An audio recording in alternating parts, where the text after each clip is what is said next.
Le Parti nigérien pour la démocratie et le socialisme au pouvoir au Niger, depuis 2011, a remporté les élections communales, a annoncé la Commission électorale nationale indépendante. Le PNDS a remporté 1799 communes ou bien sièges sur 4266 attribués. Pour pouvoir en discuter, nous avons sur le plateau avec nous l'éditorialiste Mamadou Diouf. Mamadou, bonjour.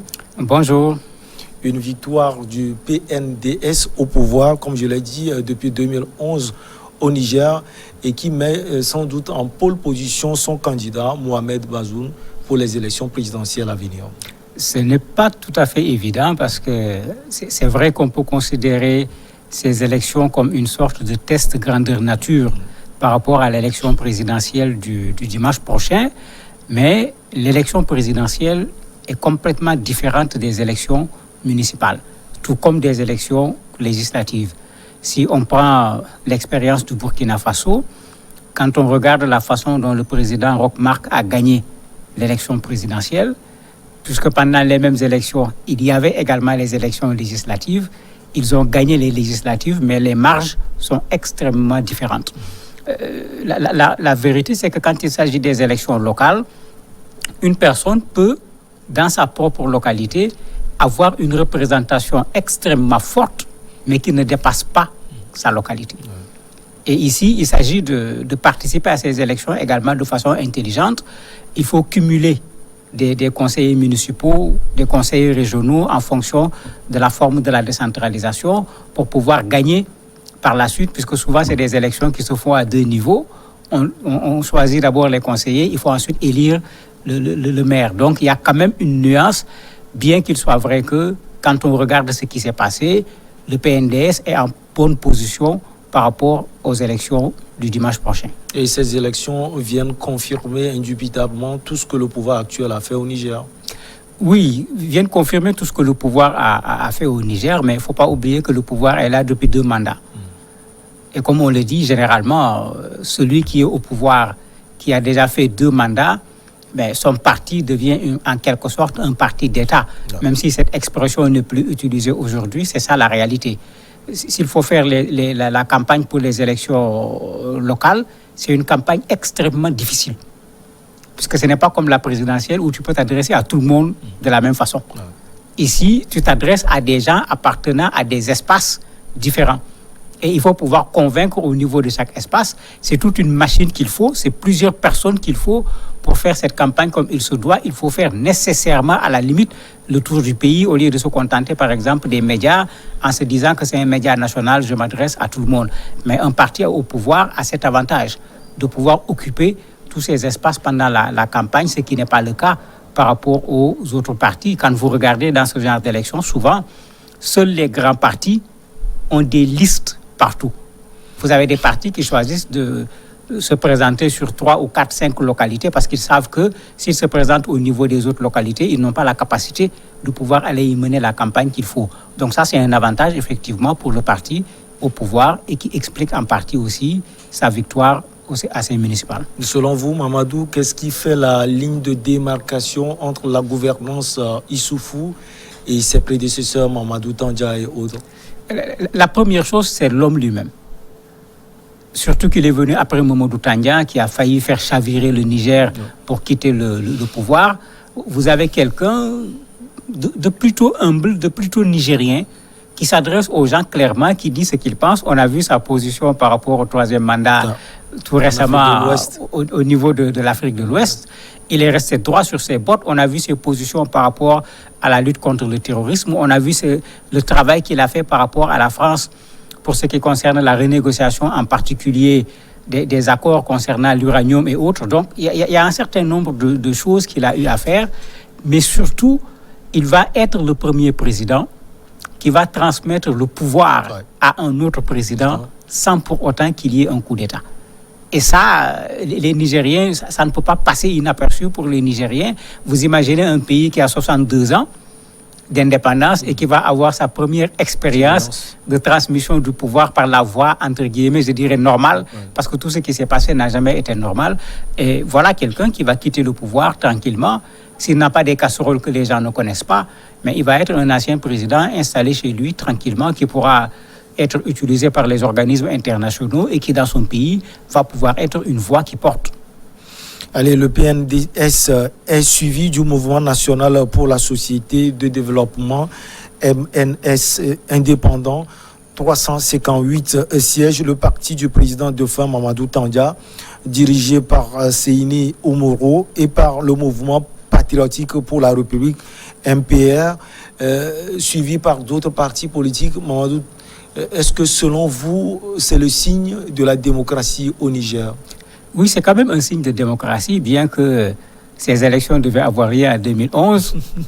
Elles ont été reportées jusqu'à ce qu'on arrive pratiquement en 2021. Bon, ça c'est un problème. Mais les élections municipales sont des élections importantes puisque, à la limite, c'est là où se trouve véritablement l'exercice du pouvoir démocratique. Oui. Même dans nos pays, c'est à se demander, est-ce qu'il ne fallait pas exiger que nos hommes politiques passent par le stade de conseiller municipal, de maire, de député, avant d'aller chercher la stature de président de la République pour que la personne s'exerce à cette démocratie représentative, que la personne soit au contact des populations, que la personne apprenne à être à l'écoute des populations, de sorte que quand elle arrive à la magistrature suprême, que la personne sache que devenir président, c'est plutôt être le serviteur des citoyens que de vouloir transformer les citoyens en serviteurs. En cela, c'est véritablement une expérience intéressante. Les élections se sont très bien déroulées aussi. Le président de la République a félicité la CENI. Les organismes internationaux également ont fait la même chose. Il faut souhaiter que cela se fasse de la même sorte avec l'élection présidentielle, puisque c'est ça aussi la démocratie. Les élections, c'est comme un jeu. Ce n'est ni la guerre, ni la bagarre, ni quoi que ce soit. C'est un jeu. Il va y avoir un vainqueur, il va y avoir des vaincus. Ici, c'est vrai que la victoire est très forte. Ils ont plus de 1700 et quelques sièges. Le second n'a même pas 400 sièges. Bon, ça montre qu'il y a un écart quand même qui est là, qui est véritablement consistant. Mais l'écart est dû, comme d'habitude, à ce qu'on voit dans les oppositions africaines, un émiettement de partis, alors qu'aucun de ces partis n'a en réalité la force du parti au pouvoir, ni en termes de représentativité, ni en termes de puissance sur le plan financier, etc. Ça fait que quand il y a des victoires, parfois, le parti au pouvoir l'emporte avec une très forte majorité par rapport aux autres partis. Nonobstant l'embassillement, si on peut le dire, de son leader, le MODEM a recueilli 268 sièges. Voilà, l'opposant est en prison, mais le parti existe toujours. Oui, le problème, c'est qu'Ama a créé des problèmes à son parti. Et le problème, c'est ce que l'on voit dans nos partis, qu'ils soient au pouvoir ou pas, on n'aime pas un numéro 2. Ouais. Parce qu'on considère qu'un numéro 2, c'est quelqu'un qui gêne. Ama savait qu'il ne pouvait pas être candidat. Les choses étaient très claires au niveau de la présidentielle. Ama ne pouvait pas être candidat. De sorte qu'il y a eu scission dans le parti. Ouais. Puisque quelqu'un s'est dit, mais on sait qu'il ne peut pas être candidat, pourquoi vouloir aller droit au mur alors que nous savons déjà ce qu'on va nous dire par rapport à sa candidature. Nous savons les arguments qu'on va nous présenter, puisque le code électoral disait que... En Côte d'Ivoire, peut-être. Oui, le code disait qu'il a été condamné à 1 an, et quand quelqu'un est condamné à 1 an, il ne peut pas être candidat.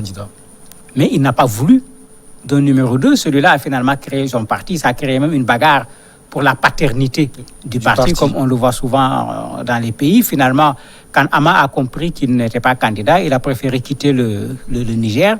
Il est parti, c'est tout récemment qu'on l'a entendu dire qu'il va soutenir l'ancien président Mahaman Ousmane au niveau de la présidentielle. Mais il fallait préparer ses soutiens dès les élections locales, préparer les alliances pour pouvoir aller de façon plus forte à la présidentielle. Donc, dans le résultat que son parti fait, lui, il a une part de responsabilité. Il y a le MNSD, le MPR et le MODEN. Selon vous, quel est le poids de ces partis politiques dans la vie, justement, politique du Niger? Si on s'en tient à ces élections, on voit le décalage qu'il y a entre les partis. Le premier à 1700 et quelques, le second est à 358, le cinquième est à 146 avec Djibo. Même Mahaman Ousmane, que l'autre veut soutenir, est à 139. Donc, s'il faut prendre les élections municipales comme indicateur des élections à l'élection présidentielle, vous voyez là où se trouvent les gens. Mais, comme je disais, il y aura une différence puisque quelqu'un comme Ama Amadou dit qu'il va soutenir Ousmane. Est-ce que tous ces électeurs vont accepter de transférer leur voix chez Mahaman Ousmane? Ça, c'est une autre équation. Mais au moins, puisqu'il dit qu'il va le soutenir, en plus des voix qu'il a pu récolter avec son parti au niveau des municipales, il peut s'attendre à récolter également des voix de la part d'un certain nombre de partis de l'opposition qui ne seront pas à la présidentielle. Mais parmi les partis qui sont arrivés, il y en a qui sont alliés également au pouvoir. En place, ouais. Le troisième parti, par exemple, le MPR, est un allié du pouvoir. Et ils ont 356 sièges. Oui. Alors, si on les ajoute aux sièges du parti au pouvoir, vous voyez ce que ça fait. Oui. Et si ce parti se décidait à les soutenir également à la présidentielle, c'est pourquoi on a quand même un tableau qui donne une indication sur ce que chaque parti a pu avoir. Mais comme je l'ai dit au départ, les élections municipales, ce n'est pas l'élection présidentielle. On parle justement de ce parti au pouvoir, le PNDS. Aujourd'hui, c'est vrai que la figure de pro, c'est le président actuel. Mais il a choisi un dauphin, Mohamed Bazoum. Vous pensez véritablement qu'il peut gagner les élections? A priori, on peut dire qu'il peut gagner les élections puisqu'il est dans la continuation de ce que le président faisait. Ouais. Il n'est certes pas le président Issoufou, mais il est clair que c'est lui le dauphin du président Issoufou. J'aime pas ce mot parce que pour moi, dans une démocratie, il n'y a pas de dauphin. C'est aux populations de choisir le président de la République. Et même dans un parti politique, la même démocratie qui s'exerce à l'échelle nationale doit s'exercer également à l'échelle interne. Les gens doivent pouvoir postuler pour être le candidat du parti. Des élections primaires doivent pouvoir être organisées pour qu'on sache qui le parti a désigné et non pas qui le chef du parti a désigné. Et malheureusement, quand on dit dauphin, c'est comme si c'est le candidat du président de la République au lieu d'être le candidat du parti du président de la République. Et il y a une grosse différence là-bas en matière de démocratie. Toujours est-il que les autres savent comment il peut être dangereux, parce que quand on voit jusqu'au 22 encore, les gens continuent à introduire des recours parce qu'on dit qu'il n'est pas nigérien. Il y a déjà eu 3 recours qui ont été rejetés. Oui. Il y a 3 partis qui ont introduit encore un recours le 22. La Cour suprême va devoir se prononcer encore puisque les gens veulent que sa candidature soit annulée. Et souvent, quand on s'acharne autant sur une personne, c'est qu'on sait que cette personne peut poser problème au moment des élections. Donc, il vaut mieux l'écarter au lieu de l'affronter. Mais Bazoum a été très clair, il dit si les Nigériens ou s'il n'est pas Nigérien, en bon politique, il a dit que c'est les Nigériens qui vont décider. Bon, ça aussi, c'est un jeu de politicien. Ce n'est pas aux Nigériens de dire qui est Nigérien ou pas. C'est ceux qui s'occupent de la loi qui doivent certifier de la nationalité nigérienne ou pas de quelqu'un. Mais lui, il les appelle sur le jeu politique, conscient certainement qu'il a un atout pour pouvoir gagner ces élections. Et l'atout, ou bien les atouts, il a été ministre de l'Intérieur et puis ministre des Affaires étrangères. Ça peut peser dans la balance. Mais bien sûr, non seulement c'est un homme du sérail, mais c'était l'un des plus proches collaborateurs du président de la République. Donc s'il faut continuer, c'est vraiment la personne qu'il faut pour continuer. C'est pourquoi je disais, bon, est-ce que c'est de la démocratie à ce moment? Mais s'il faut continuer, c'est la personne qu'il faut pour continuer. Et certainement, Issoufou lui-même mettra tout dans la balance pour faire en sorte que son dauphin puisse réussir. Et puisqu'au niveau du parti, il n'y a pas eu de la contestation véritablement par rapport à sa candidature, si vous regardez sa campagne électorale aussi, comme le disent les médias au niveau du Niger, il fait une campagne qu'on ne peut pas comparer à la campagne des autres candidats. Oui. Puisque, comme je disais tout à l'heure, une campagne électorale, c'est des moyens financiers énormes. Et quand le parti est au pouvoir, indirectement, il bénéficie des moyens également de l'État en termes de véhicules, de carburant, etc., pour faire ce travail de campagne électorale, ce qui n'est pas juste quand on veut organiser des élections de façon sincère, parce que c'est une façon de fausser les élections en faisant en sorte que quelqu'un puisse avoir plus de moyens que les autres sans que ça ne provienne de sa propre poche. Ces élections communales, indicateurs pour les élections présidentielles à venir, au sein de l'opposition, qui peut gêner le candidat du pouvoir en place? Difficile à dire. Celui qui clairement pouvait gêner, qui est connu comme la personne qui pouvait gêner, c'est Ama Amadou. Sa candidature a été invalidée. Voilà. On l'a vu candidat pendant qu'il était en prison. Il est sorti 2e. Donc, si on s'en réfère à la dernière élection présidentielle, voilà quelqu'un qui peut poser problème. La difficulté pour les autres, c'est qu'ils risquent tout simplement d'éparpiller l'électorat. Parce qu'il y a 30 candidats. Vous imaginez ce que ça va faire? En éparpillant l'électorat, on va se retrouver dans une situation où facilement, le candidat du président aura 50%. Et s'il a 50%, il suffit d'y ajouter quel que soit le nombre de voix pour qu'il puisse être déclaré président de la République. Alors que les gens auraient pu s'organiser, se mobiliser davantage, se retrouver maximum autour de 3 candidats. Façon de pouvoir concentrer l'électorat nigérien en calculant les réalités du Niger pour pouvoir empêcher au candidat du pouvoir d'avoir 50%, l'amener au second tour et se mettre ensemble pour le battre. Parce que généralement, dans beaucoup de pays, c'est comme ça qu'on a réussi à enlever le candidat du parti qui était au pouvoir. Mais ici, on risque de voir le parti au pouvoir répéter ce qu'on a vu depuis quelque temps en Afrique de l'Ouest et qu'on appelle le coup KO. Mamadou Diouf, merci. On marque une petite pause, elle s'impose et on revient pour l'invité du jour.